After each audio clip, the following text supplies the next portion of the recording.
మన బస్తీలో పోతే గంటలు ఎత్తారు. అదే బాగా డబ్బు నడిపోతే ఇలా 2-3 రోజులు ఫ్రిడ్జ్లో పెట్టుకుంటారు. సరిగ్గా సావాలన్నా కూడా డబ్బులు ఉంటారు.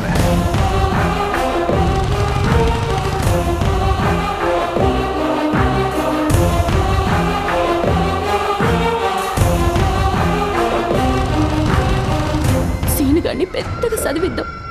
దాని కోసం కిడ్నీలే కాదు కడుపులో ఏ ఉన్నా అమ్ముకుందాం. దల్ బి వన్ డే. ఆ రోజు అందరూ నీకు నా గురించి గొప్పగా చెప్తారు.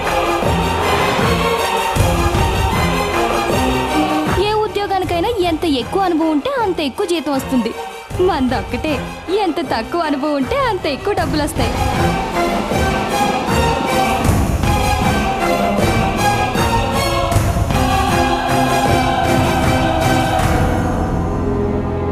ఇక్కడ మనం సెకండరీ సిటిజన్స్.